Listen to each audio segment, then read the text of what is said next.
Tonight, Marcus Chen did the stupidest thing of his life. He looked at the most powerful woman in the city, the woman whose signature controlled his paycheck, whose decision could end his career with a single phone call, and told her she could move into his cramped apartment in Queens.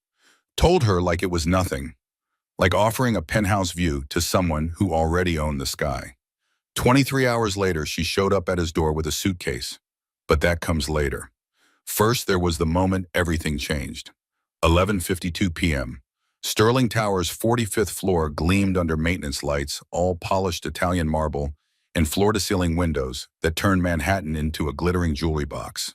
Marcus pushed his cart across the executive-level wheels, squeaking against stone that cost more per square foot than his monthly rent. 8 years of night shifts had taught him the building's rhythms. Which elevator ground on the 32nd floor?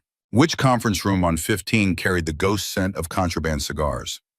Which offices stayed dark after 9 when the last assistant powered down her computer and went home to a life that didn't revolve around other people's empires? The 45th floor was supposed to be empty, always empty by midnight. Marcus saved it for last because the silence up here felt different, heavier, like the air itself knew it breathed in rarefied space. Tonight the silence was wrong. Light spilled from the corner office, the one with the nameplate reading Diana Sterling, Chief Executive Officer, in letters that probably cost more than his 12-year-old Toyota. In 8 years, he'd never seen that light burning past 10. His watch confirmed what his instincts already screamed. Something had broken loose from the usual order of things. The smart play was turning around, coming back in an hour, pretending he'd never noticed. But something in the quality of that light dim, almost defeated, pulled him forward. His cart rattled softly as marble reflected the city's glow like a dark mirror. The door stood open, not wide, just enough to suggest whoever sat inside had stopped caring about boundaries, about the careful architecture of power and privacy that governed spaces like this. Marcus paused at the threshold, hand tight on the mop handle. That's when he saw her. Diana Sterling sat crumpled against the floor-to-ceiling window like something shattered. Her shoes, red Louboutins that cost $4,000, he'd heard the executive assistant's whisper, lay discarded beside her. Hair that usually fell in perfect waves now tangled around her face. Mascara tracked down porcelain cheeks. And her eyes. God, those eyes stared at nothing, reflecting an $80 million view she couldn't even see. The mop handle slipped from Marcus's fingers. The clatter cracked through silence like a gunshot. Diana's head snapped up. For one terrible moment, they stared at each other across 20 feet of polished floor that might as well have been an ocean. He watched her register his uniform, the maintenance badge, the weathered face of a man who'd learned to expect nothing from people like her. He waited for dismissal, for the curt nod that would remind him of his place in the world's machinery. Instead, something in her expression crumbled further. Marcus heard his own voice rough with surprise. "I'm sorry, I didn't know anyone was still here. I can come back." He bent to retrieve the mop, already calculating how long he'd need to wait before the floor emptied again. But her voice stopped him hoarse, as if she'd been crying or screaming or both. "Do you know what the funny thing about penthouses is?" Marcus straightened slowly. In 8 years, Diana Sterling had never spoken to him directly. He wasn't sure she knew his name, despite the badge pinned to his chest. "Ma'am." She laughed, but there was no humor in it, just exhaustion that ran bone deep. "They echo. Every room, every hallway. Footsteps bouncing off designer furniture no one ever sits on." She pressed her palm against the glass, leaving a smudge Marcus knew he'd have to clean later. "I have 4,200 square feet in 12 rooms. The only sound I hear when I come home is my own breathing." Marcus should have nodded politely, should have mumbled something appropriate and backed away. Returned to his invisible existence where CEOs didn't share their loneliness with the maintenance staff. But something in her voice reminded him of himself 5 years ago, standing in an empty apartment with a 2-year-old who kept asking why mommy wouldn't wake up. The words came out before he could stop them. "My place is small, 850 square feet, 2 bedrooms, if you count the closet I converted when my daughter outgrew her crib. The pipes rattle in winter, and the neighbors play music too loud on weekends."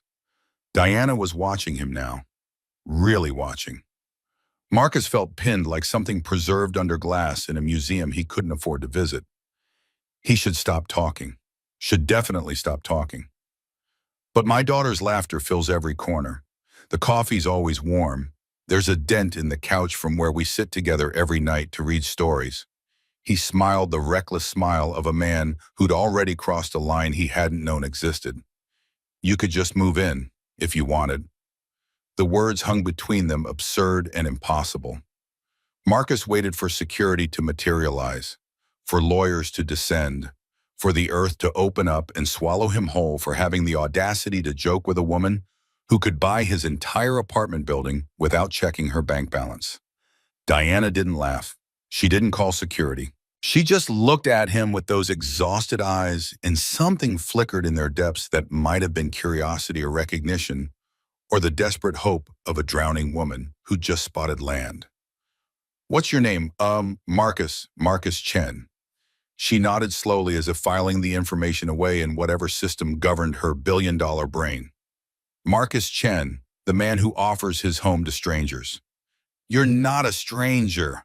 The words were out before he could consider how wrong they were. Of course she was a stranger. She was the most famous stranger in the building. I mean, I know who you are. Everyone does. Everyone knows Diana Sterling, CEO. She turned back to the window, her reflection ghostly against the city lights. Nobody knows Diana. Marcus didn't have an answer for that. He picked up his mop, returned it to the bucket, and prepared to retreat to the safety of invisibility. I'll let you have your privacy. I can finish the floor tomorrow. Marcus, her voice caught him at the door. Thank you for the offer. He nodded, not trusting himself to speak again, and pushed his cart toward the elevator. The doors closed behind him, and he leaned against the wall, exhaling a breath he hadn't realized he'd been holding. What had he been thinking? You could just move in. The most ridiculous thing he'd ever said. By tomorrow, it would be a story Diana Sterling told at cocktail parties, the maintenance man who'd offered her a room in his cramped apartment. He pushed the thought away and focused on getting home. Emma would be asleep by now, but he'd peek into her room anyway, watch her chest rise and fall, remind himself why he worked nights in a building that made him feel like a ghost. 8 years ago, Catherine had been dead 3 months when Marcus took the night shift. The memorial service was over. The casseroles from neighbors had stopped arriving. His savings account hemorrhaged $47,000 in medical bills that insurance claimed weren't covered, and his 2-year-old daughter kept waking up screaming for a mother who wasn't coming back. Frank Morrison, the building's senior plumber, had found him crying in the basement supply room one morning at shift change. Didn't say anything, just sat beside him on a stack of paint cans until Marcus could breathe again. When Marcus finally managed words, "I don't know how to do this," Frank's response was simple. You do what comes next. Then the thing after that. That's all any of us can manage. Frank had helped him find Mrs. Santos, a 60-year-old widow who charged $15 an hour to watch Emma while Marcus slept fitfully through afternoons. Helped him negotiate with the billing department at Mount Sinai. Helped him understand that accepting help wasn't weakness, it was survival. But that was before Marcus learned that survival required armor. That showing vulnerability invited the world to press on bruises. Now he kept his head down, badge visible, spoke only when spoken to. Divorce maintenance guys got fired for wandering eyes or making executives uncomfortable. He'd seen it happen. Men who'd worked the building for decades gone in a day because someone felt threatened. Invisibility was safety. His current reality played out in careful calculations. $38,000 a year, $1,400 for rent on the Queen's apartment, $800 for Mrs. Santos, $200 for utilities, groceries. He stretched by buying bulk rice and pasta, the occasional chicken breast when it went on sale. Health insurance took another chunk. Emma's school supplies. The bus passed because the Toyota's transmission was dying and mechanics wanted money he didn't have. Last week, Emma's second-grade teacher sent home a permission slip for the Natural History Museum. $50 per student. Emma had been talking about the dinosaurs for days, her eyes bright with excitement. Marcus couldn't remember feeling at any age. He'd skipped lunch for 6 days straight to save the 50. His stomach cramped by day 4, but Emma's smile when he signed the form was worth the hunger. That morning, Frank had noticed him eating crackers in the break room. You look like hell, kid. Let me spot you till Friday. Marcus had refused. Pride or stupidity, he wasn't sure which. I'm fine, just not hungry. Frank's look said he didn't believe that for a second, but he'd let it drop. Marcus knew the old man kept cash in his locker for emergencies. Knew he'd helped 3 other guys through rough patches. But Marcus couldn't take it. Couldn't be the guy who needed rescuing. Even when he did. Across town in a boardroom that commanded its own weather system, Diana Sterling defended third-quarter numbers to men who'd never built anything in their lives. Richard Hastings sat 3 seats down, his $5,000 suit crisp as his criticism. I'm concerned about these emotional decisions, Diana. The Cleveland acquisition seemed driven more by sentiment than sound business practice. Diana kept her voice level, professional, betraying nothing of the rage that burned beneath her ribs. The Cleveland acquisition was driven by a 30% profit margin and strategic positioning in the Midwest market. Unless you're suggesting profit is now an emotional decision, the other board members shifted in their seats. Richard smiled, the practiced expression of a man who'd learned to weaponize civility. Of course not. I'm simply noting that your judgment has seemed off lately. Perhaps the strain of managing alone, the strain of managing a company that's up 18% year over year, that strain. Richard's smile widened. He had what he wanted, her anger visible and quotable. All I'm saying is the board wants to ensure our CEO is operating at full capacity. These are difficult times. The vote went Diana's way. It always did. She'd built Sterling Dynamics from a failing subsidiary her father had written off, turned it into a commercial real estate empire, while Richard was still deciding which graduate program his family's money would buy. But every board meeting lately felt like trench warfare. Richard had 10% of the shares from their divorce settlement and 4 allies on the board. Not enough to remove her, but enough to make every decision a battle. After the meeting, her assistant Sarah approached with concern, etched in features too young to carry that much worry. Are you okay? You seem, Diana cut her off with a look that could freeze magma. I don't pay you to monitor my emotional state.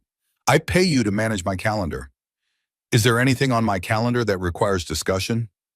Sarah's face closed off. No, Miss Sterling, nothing urgent. Diana immediately regretted the tone, but she couldn't take it back. Couldn't show weakness. Not here. Not anywhere. Weakness was how you lost empires. How you woke up one day and realized the people around you were circling like sharks who'd smelled blood in the water. She worked until 9, then drove to the penthouse in the back of a car service that cost more than most people's monthly rent. Her driver never spoke unless spoken to. She preferred it that way. Conversation required energy she didn't have. The penthouse echoed exactly as she'd told Marcus Chen. 4,200 square feet of designer furniture from catalogs that cost $300 just to receive. A kitchen designed for entertaining she'd used maybe twice. A bathtub that could fit 4 people but had only ever held her staring at imported tile and wondering when her life had become a magazine spread instead of a home. Her routine never varied. 6 a.m. personal trainer in the building's private gym, 7 a.m. at the office, 9 p.m. home, midnight sleep if she was lucky, repeat until the edges blurred. She had no friends. Colleagues were competitors. The women she'd known before building the company had fallen away when she stopped having time for lunch dates and gallery openings. Her sister hadn't spoken to her in 3 years, still bitter about their parents' will, unable to accept that Diana had earned her inheritance by saving the family business, while Jennifer spent trust fund money in Ibiza. Tonight, her dating broker had canceled their scheduled dinner, the 3rd time this month. Apologetic text citing an unexpected conflict with another client. Diana suspected the real reason she was work. A project that wasn't yielding results. High maintenance and low reward. The kind of client who got shuffled to the bottom of the priority list until contracts expired naturally. She'd pulled up the news article on her phone while signing off on contracts her assistant had left for review.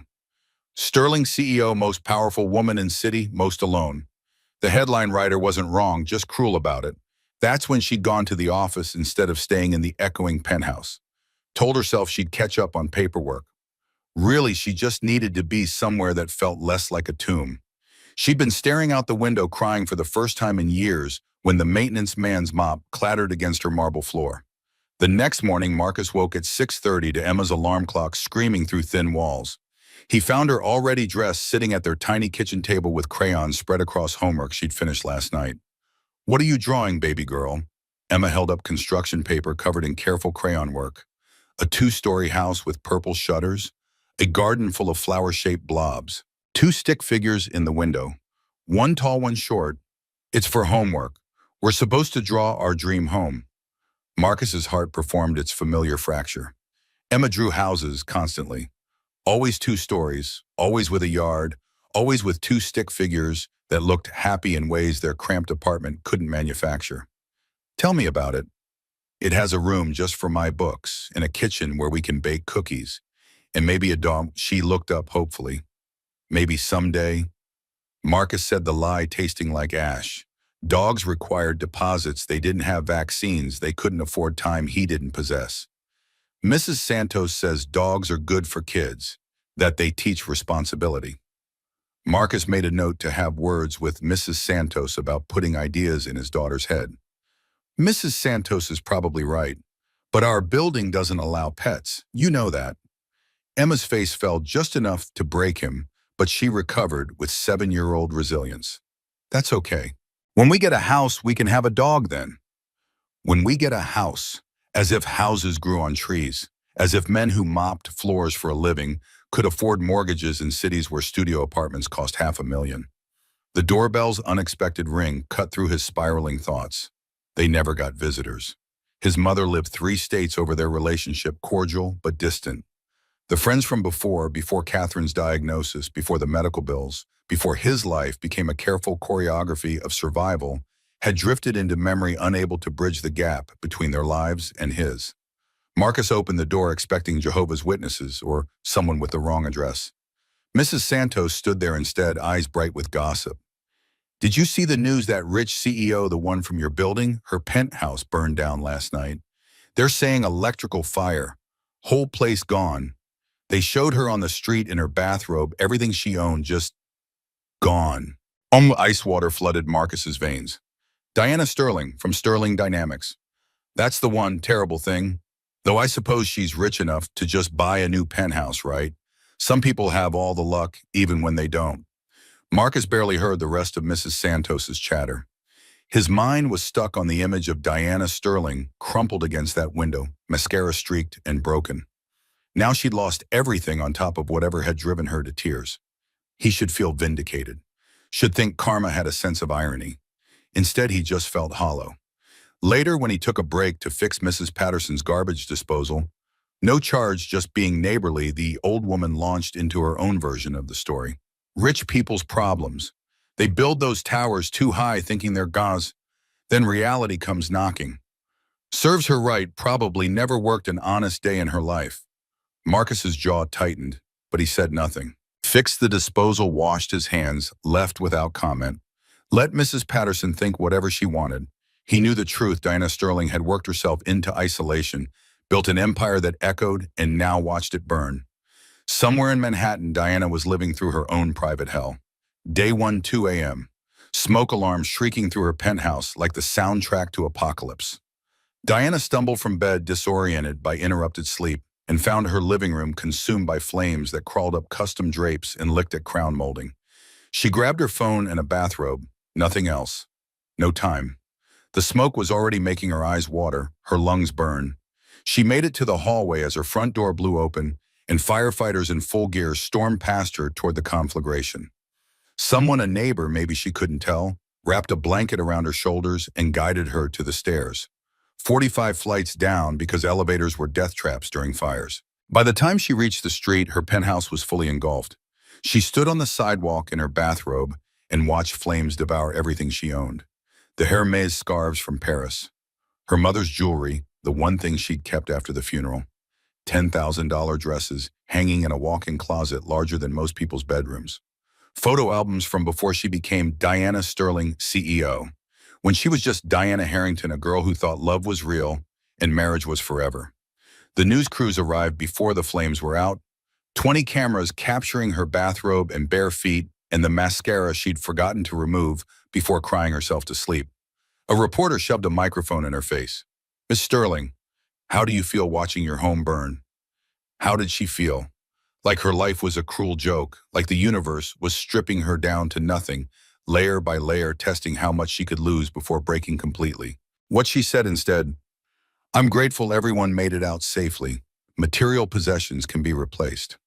The lie tasted like smoke. Day 2, she checked into the plaza because that's what people with money did during crises. The presidential suite cost $6,500 a night and felt exactly like her penthouse, expensive, empty, echoing. She ordered room service she didn't eat and took calls from her insurance company about processes that would take months. Claims adjusters and loss assessors and investigators making sure she hadn't burned down her own home for the payout. Outside the hotel, reporters camped in shifts, every exit covered, every attempt to leave the building captured on camera and broadcast with speculation about her mental state, her business acumen, her ability to continue leading Sterling Dynamics while homeless. She hated that word, homeless, as if having money made displacement less real. As if luxury hotels could replace the place where you stored your memories and kept your ghosts. Day 3 insurance adjuster delivered the verdict. 4 to 6 months minimum, maybe longer if complications arose. They'd found faulty wiring in the wall's 15-year-old electrical work that previous owners had installed without permits. Not her fault, but her problem. Her lawyer was already drafting lawsuits that would take years to resolve and recover a fraction of what she'd lost. The board meeting happened over Zoom because she couldn't risk the media circus of showing up in person. Richard's face filled one square of her laptop screen, sympathy dripping from his voice like poison. Diana, perhaps you should consider stepping back until your personal affairs are settled. The optics of this situation. The optics are that Sterling Dynamics is up 18% year over year, and our CEO experienced a household emergency. Unless you're suggesting I should resign over faulty wiring. Of course not. I'm simply concerned about the strain. Your concern is noted and dismissed. Are there any actual business matters to discuss? She won that battle too. But it cost her, everything cost her. Day 4 friends. Though that word felt generous, started calling with offers of guest rooms. Penelope Ashworth suggested her Hamptons estate, then mentioned the charity gala next weekend that really needed a high-profile donor. Marcus Wade offered her his brownstone in Brooklyn, then pivoted to discussing a merger deal. He wanted Diana's advice on purely coincidental timing, of course. Every offer came with strings.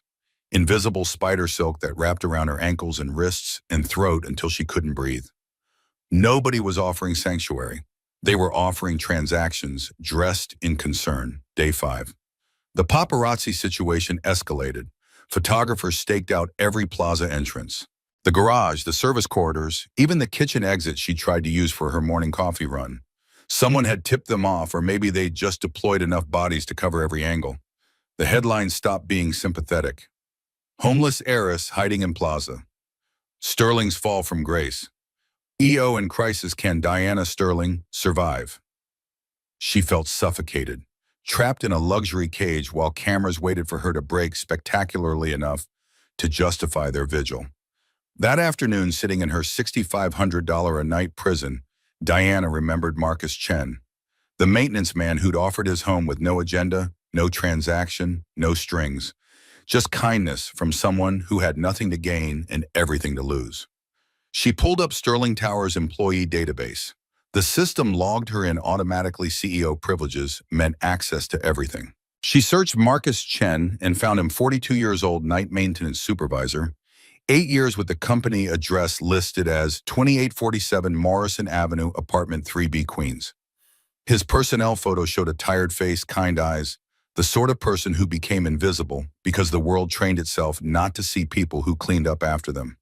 Diana stared at that address for 10 minutes. This was insane. Showing up at an employee's home, an employee who'd clearly been joking when he made his offer, a man who lived in Queens with a 7-year-old daughter and probably barely tolerated his own life without adding a displaced CEO to the mix. But where else could she go? Every hotel would be the same circus. Every friend's guest room would come with the same strings.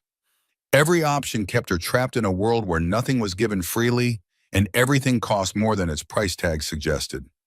Marcus Chen had looked at her that night and seen Diana Mao, not Diana Sterling, CEO, had offered warmth without transaction. Maybe that was worth risking, the humiliation of being turned away. Day 6. She packed the suitcase her assistant had brought to the hotel, designer jeans she'd bought for a weekend in Napa and never worn, a simple white blouse, sneakers instead of heels. She pulled her hair into a ponytail and skipped the makeup. looked at herself in the mirror, and barely recognized the woman staring back. Good. Maybe that meant the paparazzi wouldn't either. She hired a car service to take her to Queens, made the driver circle the block twice to ensure no one was following, then stepped out onto Morrison Avenue feeling like an astronaut landing on an alien world. The buildings here were 3 stories brick construction from the 50s that had seen better decades. Laundry hung from fire escapes. Kids' toys littered small yards. A corner bodega advertised beer in neon. Everything felt immediate and real in ways her life hadn't in years. Number 2847 looked like its neighbors, tired but cared for working-class dignity, holding off entropy through sheer, stubborn will. Diana climbed the concrete steps to the 3rd floor, found apartment 3B, and realized she was about to do the craziest thing she'd ever done. Crazier than starting a business at 25. Crazier than divorcing Richard despite his threats. Crazier than every risk she'd ever calculated and taken. She rang the doorbell. Inside, Marcus stood over a pot of macaroni and cheese while Emma colored at their tiny kitchen table. 6:30 on a Tuesday evening. His shift didn't start until 10, so he was making dinner, helping with homework, being present in the small ways that parenting required when you were all your kid had. The doorbell's chime froze them both. "Who's that, Daddy?" "I don't know, baby girl. Stay here." Marcus crossed to the door with the vague anxiety of someone who never got unexpected visitors and therefore assumed they brought bad news. Maybe Mrs. Santos with some emergency. Maybe Mrs. Patterson complaining about noise that didn't exist. Maybe. He opened the door. Diana Sterling stood on his cracked porch, designer suitcase at her feet, wearing jeans and a white blouse that probably cost more than his monthly grocery budget. Her hair pulled back. No makeup. She looked younger, like this vulnerable human, in ways her business armor never allowed. "You said there was room." Marcus's mouth opened, closed, opened again. No words came. Behind him, Emma's voice cut through his paralysis. "Daddy, who's that?" Diana's eyes flickered past him to the 7-year-old visible through the doorway, then back to his face. "My penthouse burned down. The hotels are surrounded by reporters. I need somewhere no one will think to look." She paused, something fragile creeping into her voice. "You offered." "I was joking." "I know." She picked up her suitcase, the gesture somehow both determined and defeated. "Were you serious about the coffee being warm?" Marcus stared. The universe had clearly lost its mind. Diana Sterling, CEO of a billion-dollar empire, stood on his porch asking about his coffee. His terrible grocery store brand coffee that he made in a $15 machine. This wasn't happening. This couldn't be happening. But Emma was already pushing past him, curiosity overwhelming caution. "Are you sleeping over? We have macaroni and cheese. Daddy makes really good macaroni and cheese." Something in Diana's expression softened a crack in whatever armor she used to survive boardrooms and hostile ex-husbands. She looked at Emma with an intensity that made Marcus's chest tighten. "I'd like that, if it's okay with your daddy." Both of them turned to look at him, Diana with desperate hope, Emma with innocent expectation. Marcus thought about propriety, about what neighbors would say, about every reason this was the worst idea in a life full of questionable decisions. Then he thought about Diana crumpled against that window, about the look in her eyes when she talked about penthouses echoing, about how he'd felt after Catherine died, when the whole world was noise, and the only peace came from strangers who offered kindness without agenda. He stepped aside and held the door open. "Welcome to our home, Ms. Sterling." Diana crossed the threshold carrying her suitcase, and Marcus knew with absolute certainty that nothing would ever be the same again. Not for him, not for Emma, not for the careful balance he'd constructed to survive. The universe had just shuffled the deck and dealt cards nobody could have anticipated. Somewhere across town in a Sterling Tower boardroom, where power brokers made plans, Richard Hastings was about to get very interesting news about his ex-wife's living arrangements. Somewhere in Manhattan's media ecosystem, reporters were about to lose their minds, trying to find a CEO who'd vanished into the only place they'd never think to look. Somewhere in the machinery of fate gears were turning that would change everything. But for now, in a cramped apartment in Queens that smelled like boxed macaroni and childhood, 3 people sat down to dinner. A maintenance man, a CEO, a 7-year-old girl who didn't understand why the grown-ups looked so nervous. Emma chattered about dinosaurs and her field trip. Diana listened with attention that seemed genuine. Marcus served 3 plates of the cheapest dinner he knew how to make and watched worlds collide in slow motion. Outside, the city hummed with its usual chaos. Inside, something new and fragile was beginning. Something that would either save them all or destroy everything they'd built to survive. The joke had become real and nobody knew the punchline yet. Diana woke on the couch at 6:15, neck screaming protests from angles the human spine wasn't designed to accommodate. Morning light filtered through curtains that didn't quite close, and somewhere nearby, Emma's alarm clock shrieked cartoon theme music at volumes that suggested war crimes. The cushions had left lines pressed into her cheek. Her silk pajamas, the only sleepwear her assistant had thought to pack, felt ridiculous in this space where everything served function over form. She heard water running, Marcus's shower brief and efficient. 5 minutes later, he emerged in work clothes that had seen 1,000 washes, hair damp, moving through the kitchen with the choreography of someone who'd mastered small space efficiency. The coffee pot burbled to life. Emma tumbled out of her room in mismatched socks and a nightgown covered in cartoon dolphins. The girl stopped short when she saw Diana on the couch, as if she'd forgotten overnight that their apartment had gained an occupant. "Good morning, sweetheart." Emma studied her with the brutal honesty of 7-year-olds evaluating alien life forms. "Do you want cereal? Daddy makes good eggs." Diana had never cooked eggs, had never cooked much of anything. Her penthouse kitchen existed for caterers and the occasional prepackaged salad she'd eat standing at the counter between conference calls. The idea of making breakfast felt exotic and slightly dangerous. "I'd like that. Coffee first, maybe." Marcus glanced over from where he was pulling a carton of eggs from the refrigerator.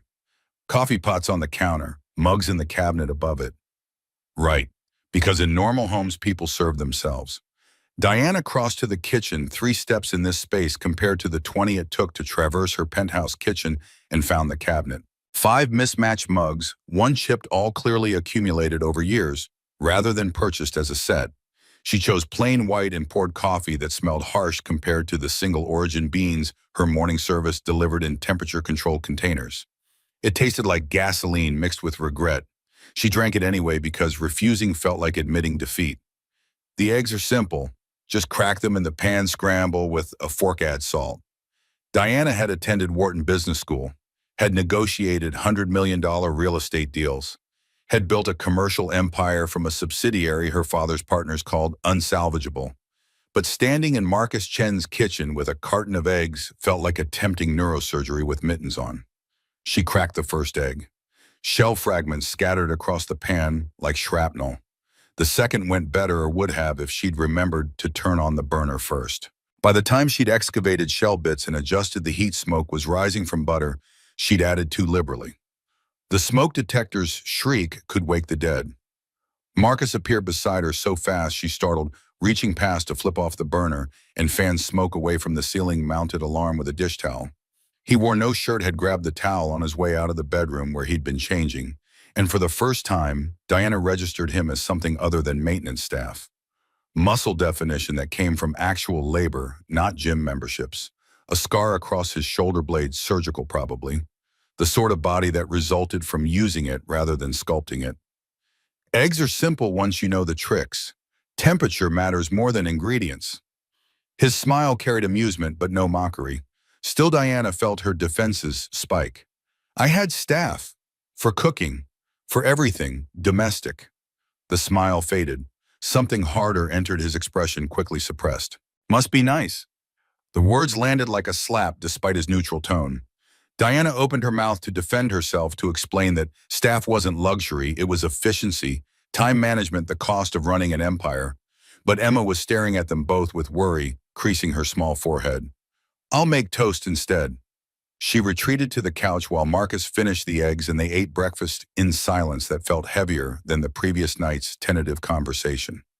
Diana understood power dynamics in boardrooms, hostile negotiations, the careful dance of corporate warfare. She had no template for this domestic life with people whose reality bore no resemblance to hers. By day 3, the gaps in her practical knowledge had become impossible to ignore. She offered to do laundry, seemed only fair, since she was occupying their space, and managed to shrink a cashmere sweater to doll-sized dimensions in water so hot it steamed. Marcus found her staring at the ruin with something approaching despair. Hot water shrinks natural fibers. Cold for delicates, warm for everything else. Diana had paid people to know these things, had assumed such knowledge was beneath someone building commercial real estate portfolios. Now that assumption felt like arrogance disguised as efficiency. She couldn't fold fitted sheets, couldn't operate the vacuum cleaner without it spitting dust back at her, couldn't remember which cleaning product worked on which surface. Every task revealed another layer of incompetence, and Marcus's apartment offered no place to hide from her failures. Mrs. Santos, the woman who watched Emma, arrived at 4 to take over until Marcus left for his shift. She eyed Diana with unconcealed suspicion. "You're the lady from television, the one whose house burned." Yes, Marcus was kind enough to offer temporary shelter. Santos's expression suggested she had opinions about that kindness, none of them charitable. "Temporary, that's good. Emma needs stability, not strangers coming and going." The judgment stung precisely because Diana couldn't argue against it. She was disrupting this careful ecosystem, bringing chaos and media attention and class friction into a space that had been functioning just fine without her. Emma kept her distance those first days, polite but reserved. She called Diana Ms. Sterling in tones that maintained formality like a moat. When Diana tried to engage her in play, the girl redirected to her father or retreated to her room with coloring books and an intensity that suggested fortification. Marcus seemed caught in his own confusion. Diana would catch him watching her with expressions she couldn't decode, calculation maybe, or concern, or the particular anxiety of someone who'd invited chaos through his door and couldn't uninvite it without looking cruel. He moved through the apartment, hyper-aware of where she was adjusting his path to maintain distance, speaking in careful neutral tones that suggested he was still deciding whether she was guest or intruder. The bathroom situation became its own special torture. One bathroom for 3 people. Diana's morning routine required 45 minutes minimum shower, skincare, hair, the construction of an armor that let her face the world as Diana Sterling rather than the raw mess underneath. But Emma needed the bathroom at 7:15 to brush teeth before school, and Marcus needed it at 6:30 between waking and his pre-shift tasks. Day 4, Emma knocked urgently on the bathroom door while Diana was mid-routine. "Miss Sterling, I really need to go." Diana cut short her skincare regimen, emerging with face half moisturized and hair still damp. Emma rushed past without comment, but Marcus's expression when he saw Diana, face shining with expensive serums, hair dripping on expensive silk, held something that might have been pity. She hated being pitied more than being judged. Privacy didn't exist here. The walls were thin enough that she heard Mrs. Patterson next door arguing with her television, heard teenagers on the floor below playing music that shook the ceiling, heard every conversation, every footstep, every reminder that her life had contracted from 4,000 square feet of soundproofed isolation to 850 square feet of communal exposure. She took work calls in Marcus's bedroom, felt wrong using his private space, but nowhere else offered even minimal quiet, and Emma burst in mid-conversation with one of her board members to show a drawing of a unicorn fighting a dragon. I'm on a call." The girl's face crumpled. Diana covered the phone's microphone. "The dragon is very fierce. Can you show me after my call?" Emma nodded, but the damage was done. She'd violated the child's space by treating their home like an extension of her office. Marcus's look when she emerged said he'd heard the exchange and filed it under evidence that Diana Sterling didn't understand how to exist in proximity to other humans. The food situation crystallized the class divide in ways that made Diana's chest tight. She watched Marcus at the grocery store, an expedition she'd tagged along on because sitting in the apartment felt like suffocation, and saw him calculate every item, comparing unit prices, choosing generic over name brand, putting back the chicken breast in favor of cheaper thighs. The cart's total came to $63, and Marcus counted out bills with the care of someone for whom that $63 represented careful budgeting rather than pocket change. Diana wanted to offer money, wanted to hand him her credit card and say, "Let me help. Let me contribute. This is the least I can do." But she'd learned enough in 4 days to know that offer would wound him, would make explicit the power imbalance already poisoning the air between them. So she said nothing and hated her own cowardice. Week 2 arrived with the inevitability of catastrophe. Tuesday morning, Diana was returning from an early walk. Needed air, needed movement, needed 30 minutes away from the apartment's claustrophobic intensity when she noticed a man with a camera sitting in a car across the street. He raised the camera when he saw her, then his phone.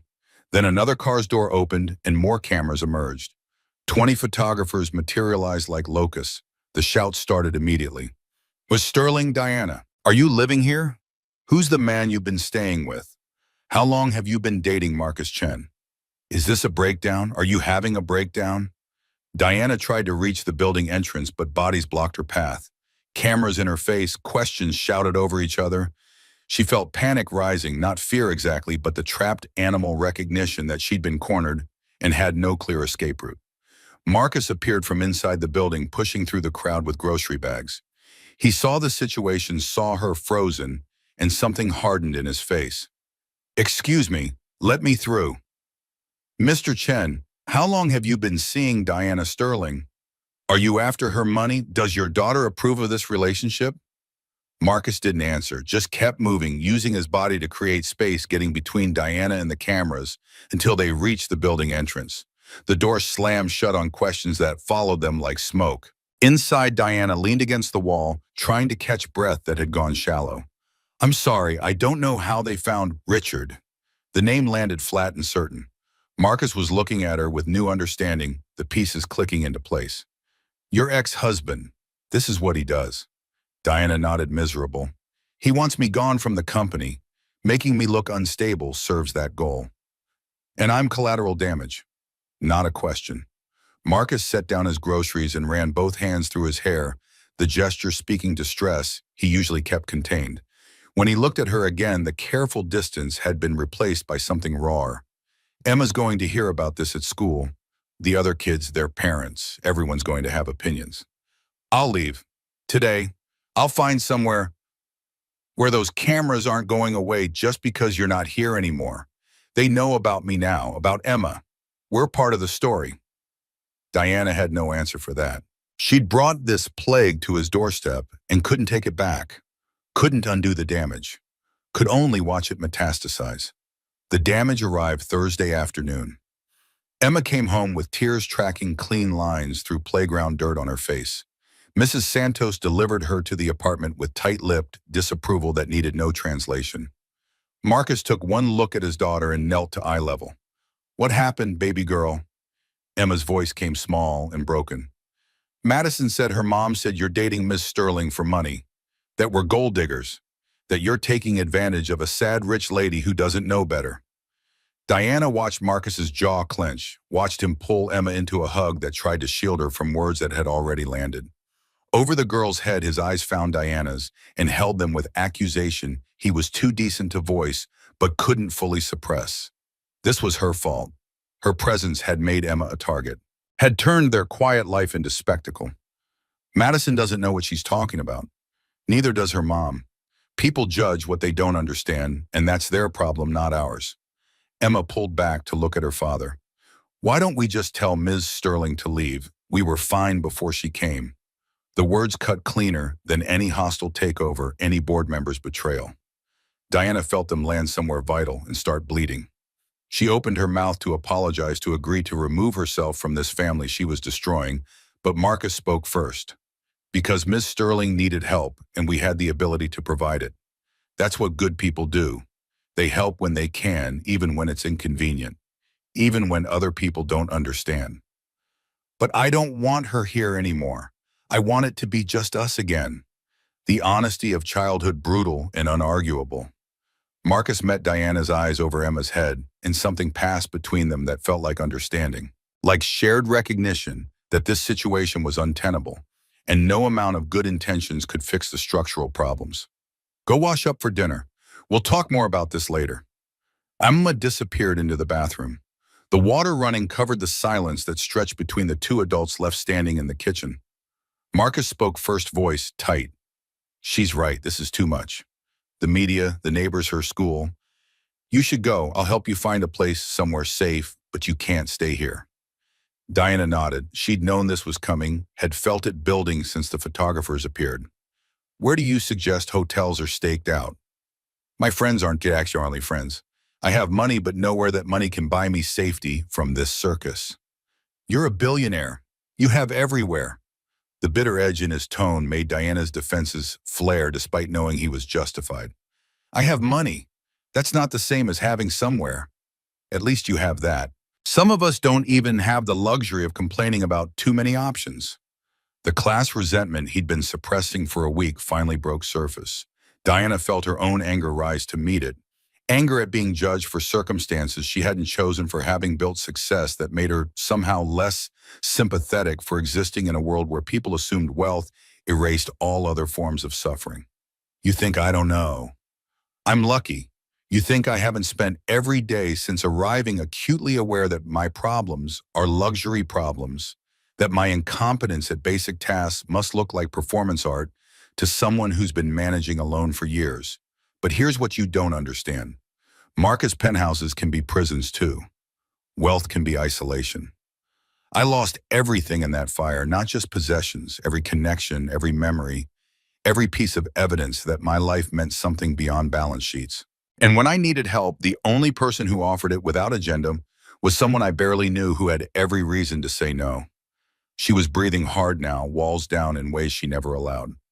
So yes, I'll leave. I'll find somewhere, but don't you dare diminish what it meant that you saw me that night, that you offered, that for 1 week I got to pretend I was just Diana instead of Diana Sterling, CEO. That matters even if it can't continue. Marcus stared at her, something shifting behind his eyes. The bathroom door opened and Emma emerged, face washed but eyes still red. She looked between them with the particular awareness children develop when adults are fighting, but pretending they're not. Diana made the decision for all of them. Emma, your father's right. My being here is causing problems for you at school, and that's not fair. I'm going to find somewhere else to stay. But I want you to know that being here, meeting you, seeing how you and your dad take care of each other, that's been a gift. I'm sorry I brought trouble with me. Emma's face did something complicated. Guilt warring with relief. 7 years old was too young to navigate these waters, but here she was drowning in adult complications.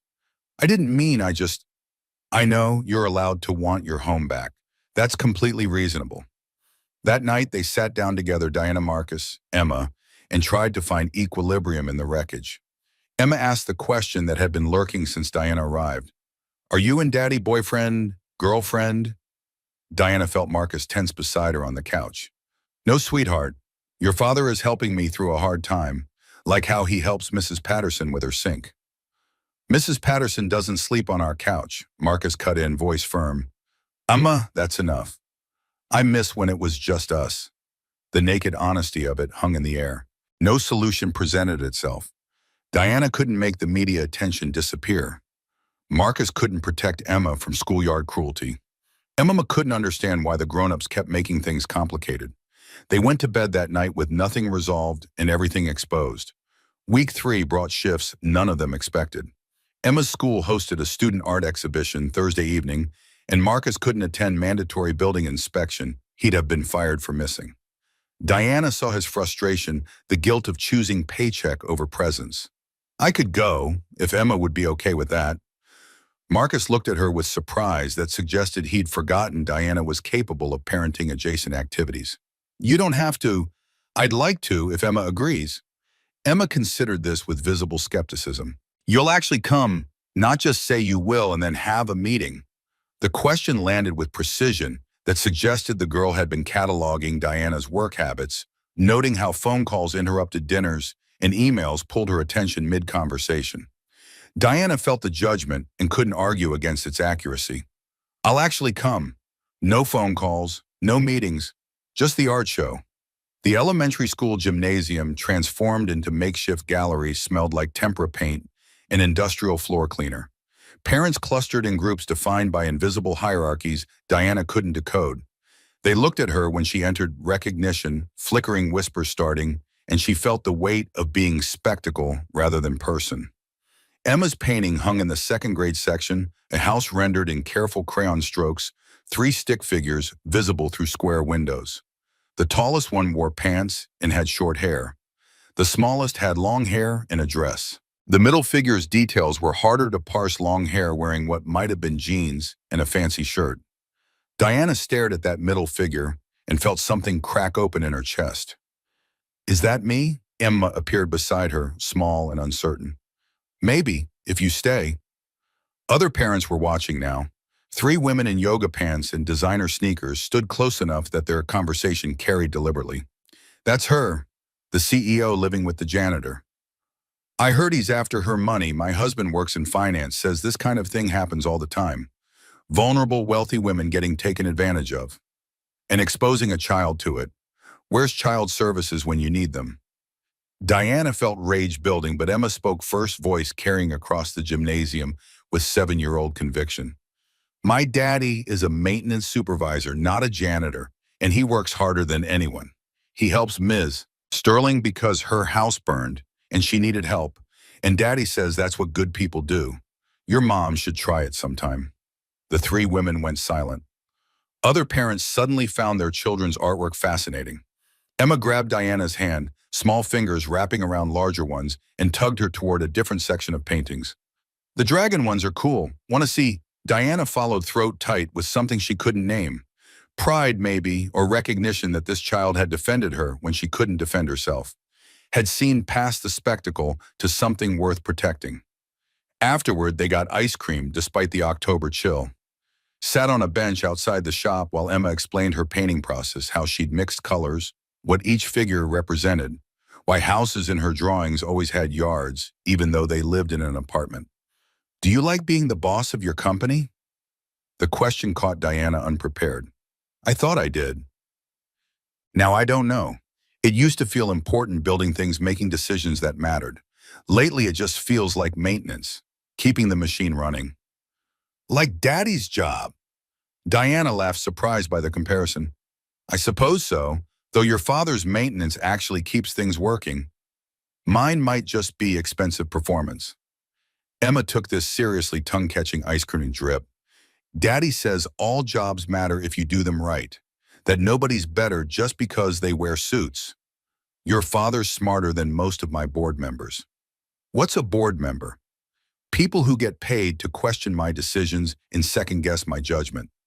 That sounds mean. It is sometimes, but it also keeps me from making mistakes. Most of the time. Emma looked at her with sudden intensity. Is coming to our house a mistake? Diana thought about media circuses and schoolyard bullying, about cashmere sweaters ruined beyond repair, and smoke alarms triggered by cooking attempts, about how she'd disrupted this family's careful balance and brought chaos crashing through their door. No, coming here is the first thing I've done in years that feels like choosing instead of just reacting. Later that week, insomnia drove both Diana and Marcus to the kitchen at 2 a.m. He was making tea, a habit she'd noticed chamomile in his threadbare robe while the city hummed outside.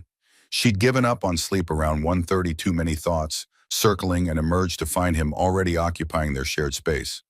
Can't sleep either. He shrugged, pulling out a second mug without asking if she wanted tea. The gesture felt domestic in ways that made her hyper-aware of boundaries she might be crossing. They'd been so careful, her on the couch, him in his bedroom, Emma between them like buffer. But 2 a.m. felt outside normal rules. I keep thinking about how we got here. The choices that seemed reasonable at the time, but add up to places we never intended. Marcus poured hot water over tea bags, set the mug in front of her. Catherine and I met at a community center. She was teaching art classes to kids. I was fixing a broken water heater. We had 6 good years before the cancer. Emma was 2 when her mother died, doesn't remember her face, just the idea of having had a mom once. Diana heard the pain underneath the words raw even 5 years later. I had a miscarriage 9 years ago. Gregory Richard, my ex, looked at me like I'd failed a performance review. Like losing the baby was negligence rather than biology. We were supposed to have an heir for his political ambitions. When I couldn't deliver that, I lost value in his ledger. You deserved better. The words came simple and certain. Diana felt them land somewhere she'd learned to armor, but couldn't seem to protect anymore. So did you. Partners who stay, who see you when things get hard, who choose you over convenience. Marcus's hands wrapped around his mug-calloused fingers that spoke to years of physical labor. I'm scared of wanting something I can't have, of letting myself believe that this, he gestured between them, could be real. I'm the guy who mops floors. You're going to rebuild your penthouse and go back to your world, and I'll still be here, wondering if any of it actually happened. Diana reached across the table, covered his hand with hers. The touch felt electric and terrifying, and somehow inevitable. What if I don't want to go back? The question hung between them, fragile and dangerous. Marcus turned to face her, fully searching her expression for signs she was playing or testing or engaging in some power game he couldn't decode. Then stay, as long as you want. Something shifted. Some wall between them developed cracks. Diana felt it happening, but couldn't stop it and wasn't sure she wanted to. This man who had nothing had offered her everything that mattered, had seen her at her worst and chosen kindness, had opened his home despite knowing it would cost him. Before either could speak again, Emma's small voice came from the hallway. "Daddy, Miss Diana, I had a bad dream." They pulled apart like teenagers caught on. Emma appeared in doorway with her stuffed rabbit dangling from one hand, hair mussed from sleep. Diana opened her arms without thinking. "Come here, sweetheart. We've got you." Emma crawled into her lap, small body still warm from blankets. Marcus watched something complicated playing across his face. His daughter seeking comfort from a woman who wasn't her mother, who'd arrived 3 weeks ago and disrupted everything, but who was here now offering safety. They sat like that, three people who shouldn't fit, but somehow did, until Emma drifted back to sleep.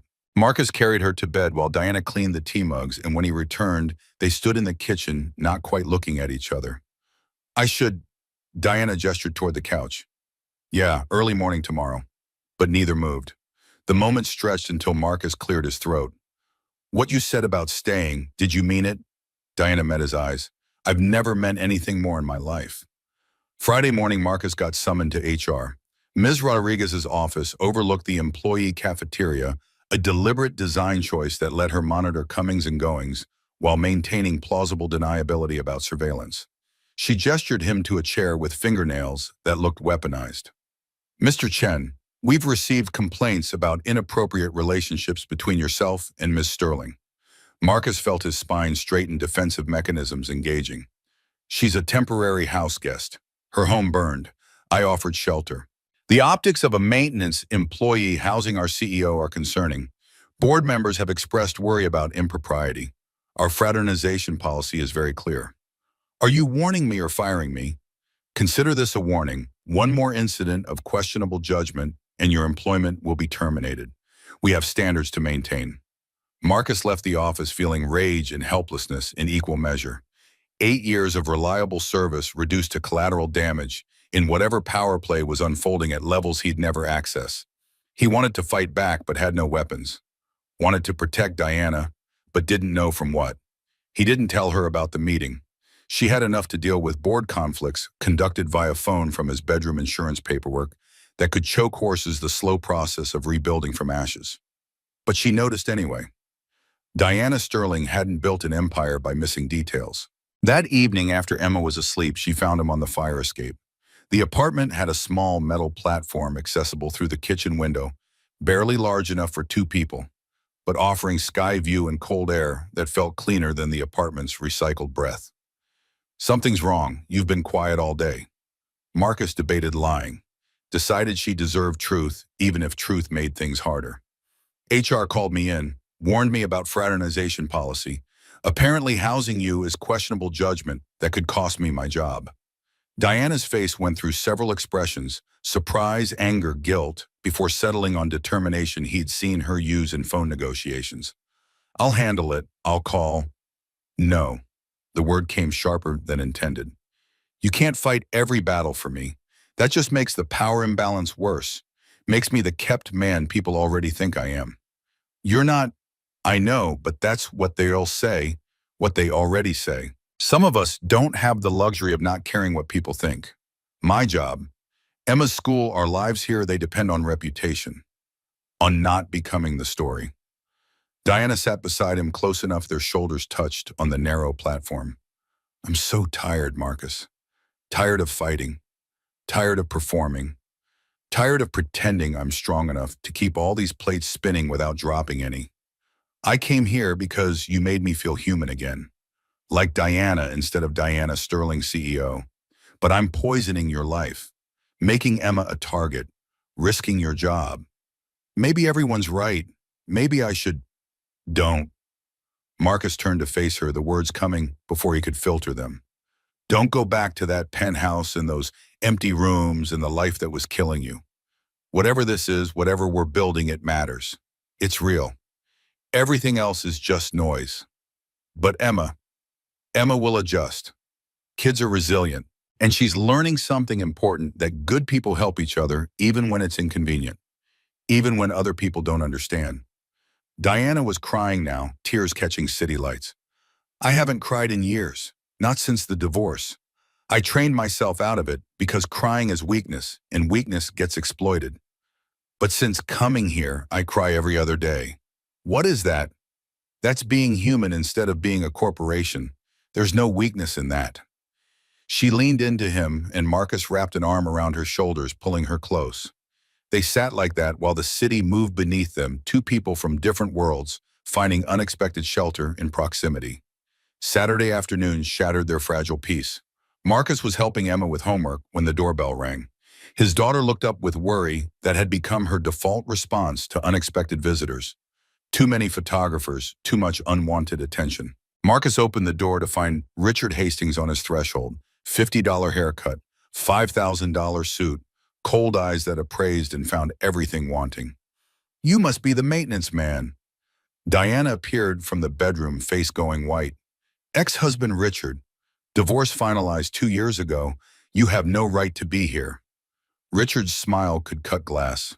I have every right. The board is concerned. Shareholders worried. Your living situation is creating instability that affects company value. Marcus kept his voice level despite adrenaline flooding his system. I think you should leave. Richard laughed, the sound designed to humiliate. You think you can tell me what to do? You're a janitor playing house with a woman so far out of your league, it's pathetic. Let me explain how this ends. You pack Diana's things. You watch her walk out that door, and you pray I don't have you fired before your next shift. Richard, Diana's voice cut like frozen steel. This isn't about the company. This isn't about shareholders. This is about you not being able to accept that I found something you never gave me. What a cramped apartment and a man who cleans toilets for living. Peace, kindness, a 7-year-old who doesn't care about my net worth, and a father who offered warmth when I had nothing. She stepped forward, positioning herself beside Marcus in a statement that needed no translation. I'm not going anywhere. Richard's mask cracked, revealing ugliness underneath. Then you'll lose everything. The board will vote you out. Shareholders will demand your resignation. I'll make sure of it. You can try, but unlike you, I built something real. I didn't marry into power, I earned it. The board knows that. The shareholders know that. You're just noise, Richard, and I'm done letting noise dictate my choices. Richard turned to Marcus, venom replacing fake civility. This'll destroy you, your job, your reputation, your daughter's future. She'll grow up knowing her father was a gold digger who couldn't keep his ambitions in check. Marcus felt Emma behind him, listening to every word. Felt Diana vibrating with rage beside him. Felt his own anger burning, but controlled, banked like coals. My daughter is learning that character matters more than bank accounts. That helping people is more important than protecting comfort. That her father makes choices based on decency, not fear. Those are lessons worth more than anything you could threaten me with. Richard stared at him, then at Diana, then back. You'll regret this, both of you. He left footsteps heavy on stairs that echoed his exit. The door closed and Marcus felt Emma press against his leg, small and frightened. Diana was shaking fine tremors she couldn't control. I should go, she whispered. He's right. If I stay, he'll destroy you. Your job, your reputation. Emma doesn't deserve. What I deserve is choosing for myself. Marcus knelt to Emma's level.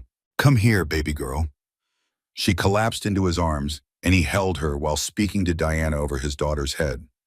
We don't let bullies make our decisions. We don't give fear more power than love. Richard can threaten all he wants, but this is our home, and we decide who belongs here. Emma pulled back to look at him. Is the angry man going to make Ms. Diana leave?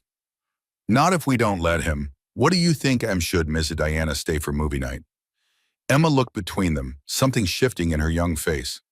The jealousy and resentment of the past weeks warring with the reality that Diana had defended her at the art show, had sat with them at 2 a.m. when nightmare struck, had tried, despite her obvious incompetence, to fit into their lives. You're part of our family now. You have to stay for movie night. Diana laughed, a wet, broken sound that held joy despite tears. How could I miss that? Wednesday morning arrived with the institutional cruelty of bureaucracy. Ms. Rodriguez didn't offer Marcus a seat this time, just stood behind her desk like an executioner who'd grown bored of ceremony. Mr. Chen, your employment is terminated effective immediately. Violation of company policy regarding fraternization with executive-level personnel. The words landed without impact at first, brain refusing to process what ears had heard. Diana doesn't work in this building. She conducts business from. The decision is final. Security will escort you to collect your belongings. 8 years reduced to a cardboard box. Emma's drawings taped inside his locker, carefully preserved through shifts and seasons. The photograph of Catherine he kept tucked behind his time card. A wrench his father had given him 20 years ago, with masking tape wrapped around the handle, the Chinese characters for honest work, still visible despite wear. The security escort felt designed for maximum humiliation. Colleagues watched him walk past with expressions ranging from pity to relief that the axe had fallen on someone else. Marcus kept his spine straight and eyes forward, refusing to give them the satisfaction of seeing him break. Outside, October air bit through his uniform shirt. He stood on the sidewalk holding his box of accumulated life and felt the ground shift beneath him in ways that had nothing to do with Earth's rotation. No job meant no insurance. No insurance meant one broken bone or bad flu away from medical debt that would swallow them whole. Emma's school supplies, her field trips, the dinosaur book she'd been asking for, all suddenly negotiable expenses in a budget that had no room for negotiation. He drove home in the Toyota transmission, grinding ominously as if the car knew his ability to fix it had just evaporated. Pulled into the apartment parking lot and sat behind the wheel, trying to organize panic into something resembling a plan. His phone showed 15 missed calls from Diana. She'd found out somehow. Probably called the building looking for him and got stonewalled by people who answered to her in theory, but protected Richard's interests in practice. Marcus turned off the phone and went inside to face consequences. Diana was pacing the apartment, fury incarnate, in yoga pants and an old college sweatshirt she'd borrowed from his closet. I can get your job back. I'll make calls, threaten litigation, remind them who actually runs that company. I don't want it back. She stopped mid-stride. What? That job was a paycheck, security, but it was never mine. Getting fired might be the push I needed to do something real. Real like what? You have a daughter to support. Bills due. You can't just. I'll figure it out. His voice came harder than intended, embarrassment making him defensive. People lose jobs every day and survive. I'm not special. Diana's expression cycled through emotions too fast to track. You're an idiot. A proud, stubborn idiot who'd rather drown than accept a life preserver. Maybe, but I need to know I can stand on my own before I can stand next to you. The fight went out of her like air from punctured tire. She sat heavily on the couch, face in her hands. This is my fault. Richard wanted to hurt me, and he's using you to do it. Marcus joined her close, but not touching. Richard's going to find out that hurting the people I care about just makes me more stubborn, not less. The first week of unemployment felt almost luxurious. Marcus fixed things around the apartment. He'd been putting off the cabinet door that hung crooked, the grout in the bathroom that had started to crumble. Applied to 23 jobs online, carefully crafting resumes that highlighted skills without mentioning recent termination. Week 2 brought the first rejections. Position filled. Not the right fit. One HR representative was honest enough to say his Google results created liability concerns. The story of Marcus Chen and Diana Sterling had made too many news cycles. Employers saw drama they didn't want imported into their workplaces. Unemployment benefits kicked in at $400 per week compared to the $730 his paycheck had provided. The math was simple and terrifying. Rent was $1,400. Mrs. Santos charged $600 for the month. Groceries at bare minimum ran 300 if he stretched rice and beans and eliminated anything resembling luxury. He was 800 short before accounting for utilities. Emma's school needs the Toyota's dying transmission. Diana offered money. Marcus refused with vehemence that surprised both of them. She tried again, framing it as a loan with interest and repayment schedules. He refused that too. Pride or stupidity, he couldn't distinguish between them anymore. Week 3 arrived with rent due and Marcus $800 short of making it. He sat at the kitchen table at 2 a.m. running calculations that refused to balance. Could ask his landlord for extension, but that just delayed the problem. Could pawn Catherine's wedding ring, but that felt like betraying her memory for survival. Could. His phone buzz, a text from Frank Morrison, the retired plumber who'd mentored him, checked in weekly since the firing. Coffee tomorrow. They met at a diner in Astoria where Frank had been drinking terrible coffee for 30 years. The old man took one look at Marcus and ordered him breakfast despite protests. You look like hell, kid. When's the last time you ate a real meal? Yesterday, 2 days ago, I'm fine. You're a terrible liar. Frank pushed the plate of eggs and toast across the table. Eat, then we talk. The food tasted like surrender, but Marcus's stomach overruled his pride. He ate while Frank watched with the patience of someone who'd seen this particular crisis play out with other men, other circumstances. How short are you? I don't need how short. Marcus exhaled defeat. 800 for rent. Another 2 for Emma's field trip I already committed to. The car needs transmission work that'll run at least 500 if I do it myself. Frank pulled out his phone, opened his banking app, and transferred $1,500 before Marcus could stop him. That's not a loan. That's not charity. That's brotherhood. You'd do the same for me. Frank, I can't. Your father taught you the trade that's keeping you afloat. Before he died, he asked me to look out for you. I'm doing that. You want to repay me? Pay it forward someday when you're the old guy helping some kid who's drowning. Marcus felt the first cracks in armor he'd maintained since Catherine's funeral. The control that had kept him functional through grief and single parenting and financial catastrophe. His breath came uneven. Frank just sat there, steady as bedrock, waiting. I don't know how to do this, how to accept help without feeling like I'm failing. That's the stupidity talking. Real strength isn't doing everything alone. Real strength is knowing when you need someone beside you. Frank's voice carried weight of lived experience. Your dad used to say the nail that stands alone gets hammered down. The nails that stand together become a foundation. You're trying to be the lone nail, Marcus. Stop it.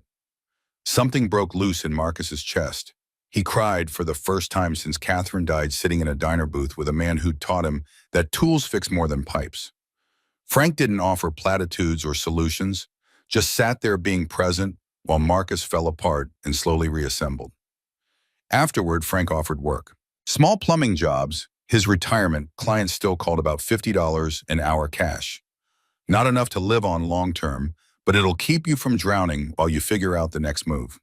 Marcus took the jobs, swallowed his pride, and took them because Emma needed dinosaur books and field trips and a father who functioned.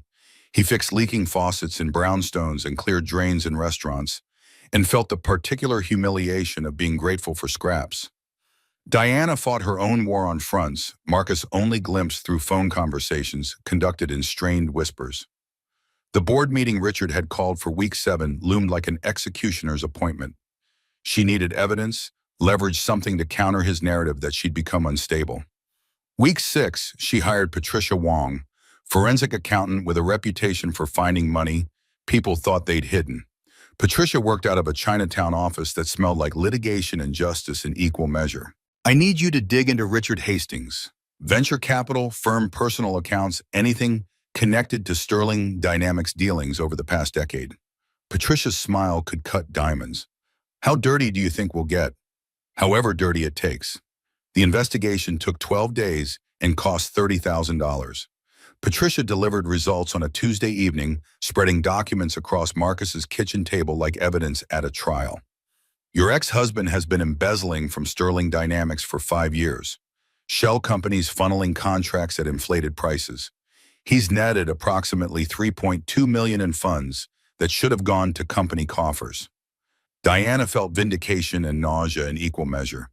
And the harassment complaints. 3 women, all paid off through Richard's lawyer with NDAs signed. The HR director who buried them retired 18 months ago to the Caymans. Convenient timing. Marcus watched Diana absorb information that could destroy Richard, but might also damage Sterling Dynamics. If you use this, the SEC will investigate. Stock might crash. Shareholders will panic. I know. Diana's hands trembled slightly as she sorted through documents. But if I don't use it, Richard wins. He removes me from the company I built, installs himself or a puppet, and spends the next decade strip mining value while pretending it's business strategy. What do you want to do? The question hung there, simple and impossible. Diana met Marcus's eyes and found something she'd been missing, someone asking what she wanted rather than what was strategic, profitable, optimal for shareholders. I want justice, even if it costs me. Then make the choice you can live with. Everything else is just noise. Week 7 brought news that felt like the universe's cruel sense of timing. Marcus's uncle, his father's older brother who'd moved to Oregon decades ago, died of a heart attack at 73. The lawyer's call came on a Thursday. Mr. Chen, your uncle left you his property in Queens, a house at 2847 Morrison Avenue.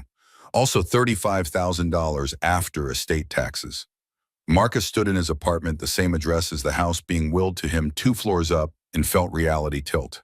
His uncle had owned the building, had been the landlord Marcus paid rent to via management company for 8 years without knowing. He walked downstairs with Diana and Emma to see the ground floor unit. The space was gutted, had been used for storage, but the bones were solid. 2 bedrooms, full bathroom, kitchen that needed complete renovation. The whole building needed work. Roof leaked, boiler was ancient, electrical, probably violated 6 codes, but it was his. You could live here, Emma breathed, eyes wide. We could have more space. Or I could turn it into something else. The idea formed as Marcus walked through the rooms, seeing not what was, but what could be. A shop on this floor, repair work, handyman services, honest work at honest prices for people who can't afford the big contractors. Diana was quiet, watching him with an expression he couldn't decode. When they returned to the apartment, she finally spoke. That's incredibly brave, taking every penny you have and betting it on yourself. Or incredibly stupid. Sometimes those are the same thing. She touched his arm, the gesture still feeling electric after weeks of careful distance. What do you need to make it happen? Time, work. About 10,000 in materials and tools I don't have. Frank showed up the next morning with a proposal that felt like intervention from a universe Marcus had stopped trusting. The old man stood in the gutted shop space, running calloused hands over door frames and windowsills. I've got 10,000 in savings and 40 years of skills that are going to waste in retirement. You make me partner, we do this together. Frank, you don't want to. Stop telling me what I want. I'm 70 and bored. I want to build something that matters with someone I respect. You want to do this alone and fail, or with help and succeed. Your father would smack you upside the head for choosing pride over sense. Marcus felt that crack in his armor widen further. Equal partners. 50-50 split on profits. 60-40 in your favor. You've got a kid to raise, I've got a pension. We'll revisit when you're making enough that the math matters. They shook on it there in the empty shop, 2 men building something from nothing, because that's what men like them did. Built when building was needed, fixed what was broken, stood together because standing alone was just another way of falling. Week 9, Diana walked into the Sterling Dynamics board meeting with a briefcase containing Richard's destruction. Her hands were steady despite the knowledge that this could detonate her entire career, could make her a corporate pariah, could cost her everything she'd built. Richard sat at the far end of the table, confident and composed. His allies flanked him, 4 board members who'd bought his narrative about Diana's instability. The other 5 tried to project neutrality, but their body language suggested they'd already chosen sides. Let's begin. Richard, you called this meeting. Richard's smile never reached his eyes. The board has concerns about your capacity to lead Sterling Dynamics. Your personal situation, living with an employee, the media attention, the apparent inability to maintain professional boundaries suggests diminished judgment. I'm moving that you step down as CEO pending resolution of these personal matters. Diana waited for the murmurs to die. Before we vote, I'd like to present information relevant to board composition and conflicts of interest. She slid folders down the table, one to each member. You'll find documented evidence that Richard Hastings has embezzled $3.2 million from Sterling Dynamics over 5 years. Shell companies receiving inflated contracts, kickbacks funneled through his venture capital firm, a paper trail that forensic accountants have verified. The room erupted. Richard's face went from confident to cornered in seconds. This is fabrication, a desperate attempt to deflect from her own failures. There is also documentation of 3 sexual harassment complaints filed against Richard during our marriage. Complaints that were buried by an HR director who retired 18 months ago to the Caymans with a severance package that Richard personally approved. Richard stood, fury barely contained. You'd destroy the company to save yourself. Tank the stock price invite. SEC investigation, damage shareholder value just to win a personal vendetta.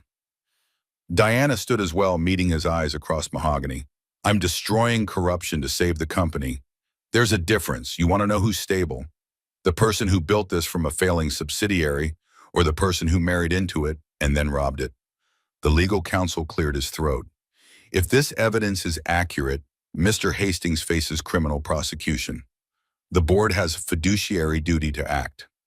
The evidence is accurate.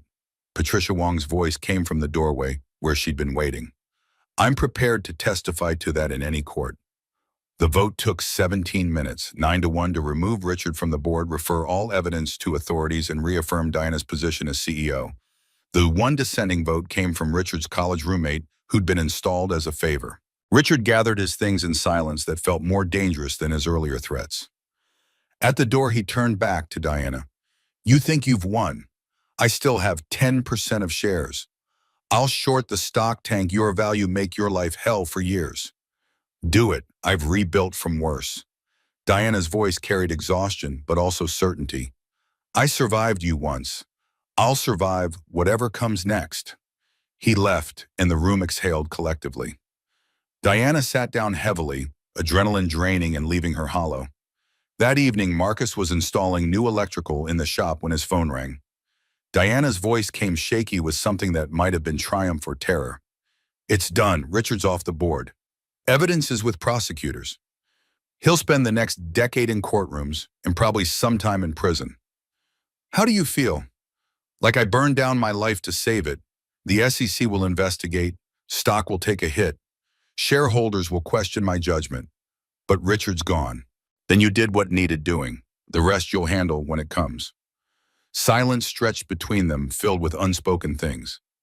I sold the penthouse. Marcus's hands stilled on the wire he'd been stripping. What? The insurance payout came through. I could rebuild, make it exactly like it was. But I don't want that life back. So I sold it. $3.8 million. Half goes to legal fees and taxes. The rest I don't know. Maybe a down payment on something that doesn't echo. You could buy anywhere. I don't want anywhere. I want somewhere. There's a difference. Marcus understood what she wasn't saying, felt the weight of possibility hanging between them like a question neither knew how to ask. The shop's going to be ready for soft opening next month. Nothing fancy, just basic repair services. But it's ours, mine and Frank's. I'd like to see it when you're ready. 3 months later, the sign went up. Chen and Daughter Repairs, in letters Emma had painted, each one a different color, because 7-year-olds understood joy better than adults who'd forgotten how. The shop smelled like fresh paint and sawdust and possibility. Grand opening fell on a Saturday in January.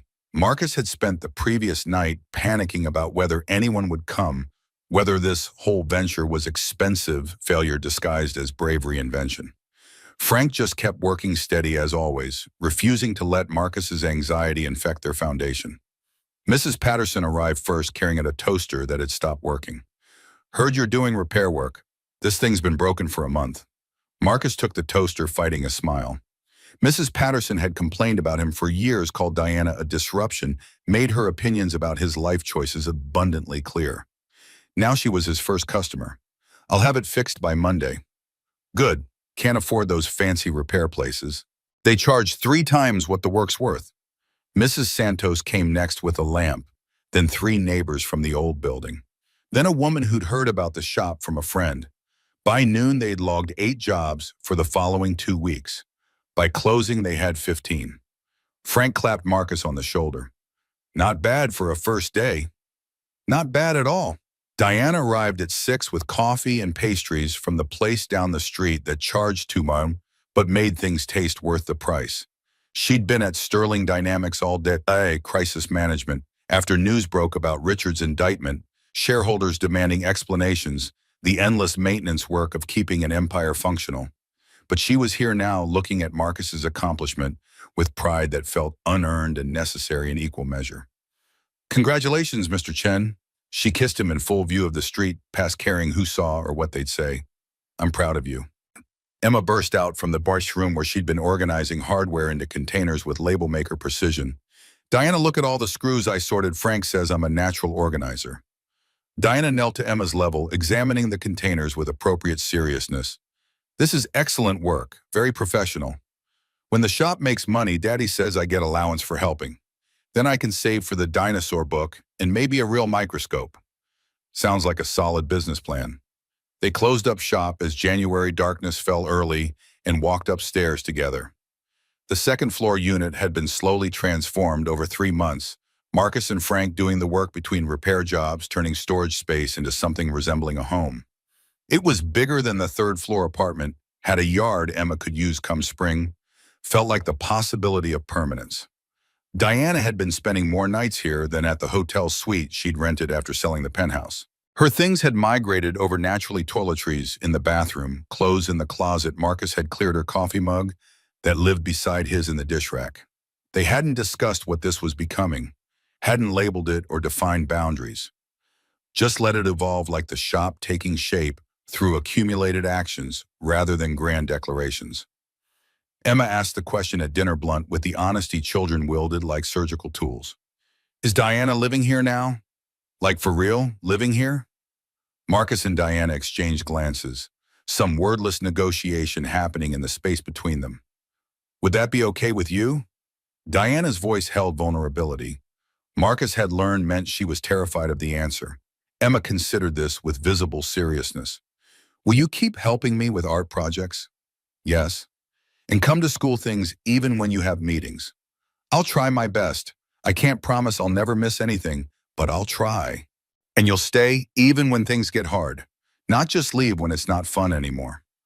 The question landed heavier than its simple words suggested.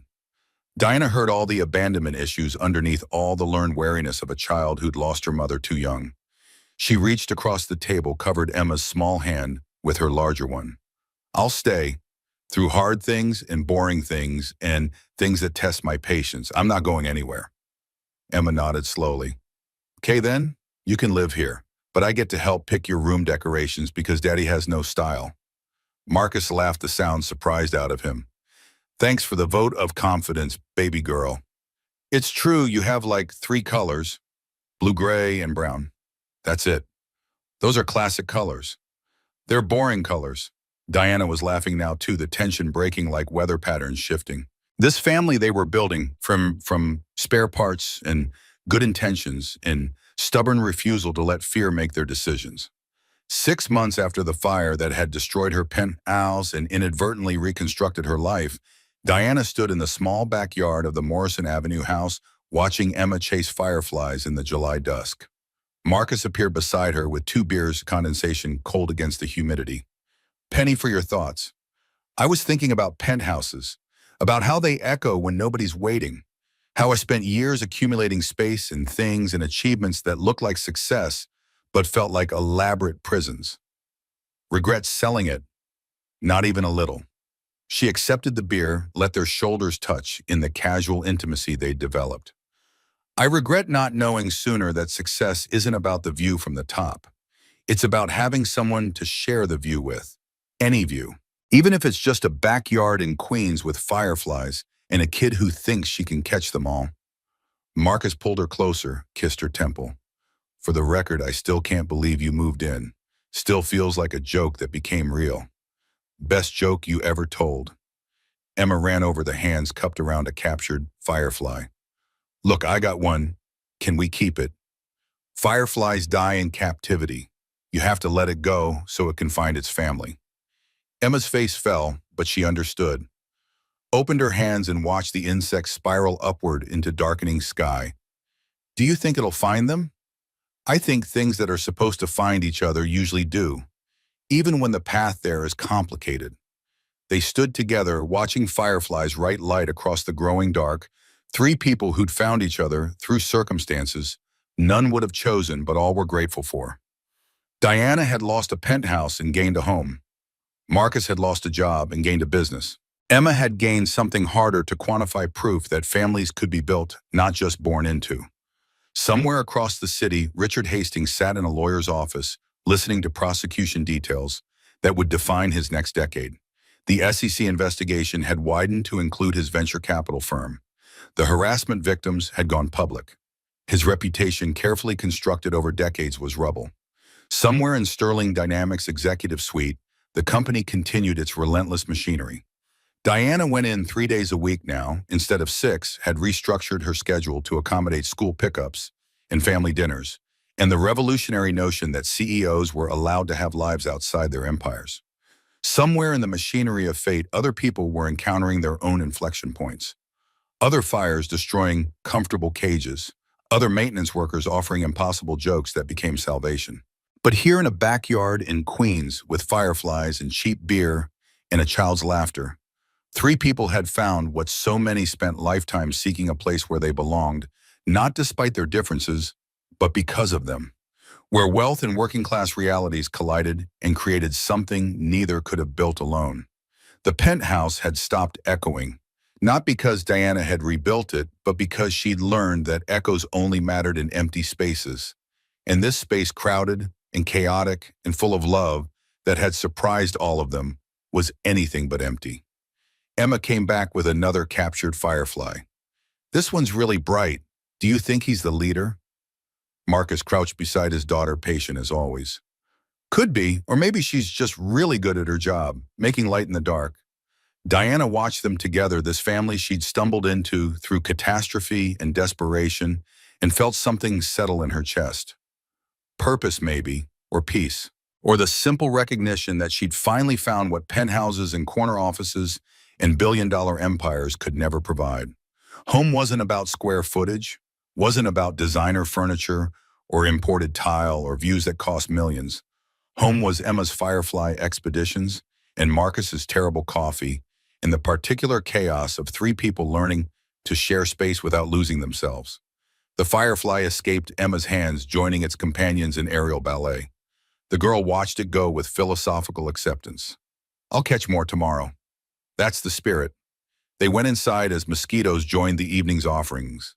The house smelled like the pasta Marcus was making, nothing fancy, just sauce from a jar, and noodles boiled until soft, but it tasted like chosen family. Like second chances. Like the particular richness that came from building something together, rather than inheriting it ready-made. Diana Sterling had learned the hard way that the biggest walls weren't built from concrete and glass. They were built from fear and control and the desperate need to appear invulnerable. Breaking those walls down hurt worse than any building fire. But what emerged from the rubble was worth every moment of terror. She joked once in what felt like another lifetime that she had rooms where nobody waited. Now she had rooms where everybody waited, where laughter filled corners and coffee was always warm, and the couch had a dent from three people who'd learned that fitting together mattered more than fitting in. And if you listen close past the sounds of dinner preparation and a child recounting firefly statistics with scientific precision, past the hum of a city that never quite slept, you might hear it, the echo of a penthouse, finally silent, finally at peace because somewhere across town, warmth had found its permanent home.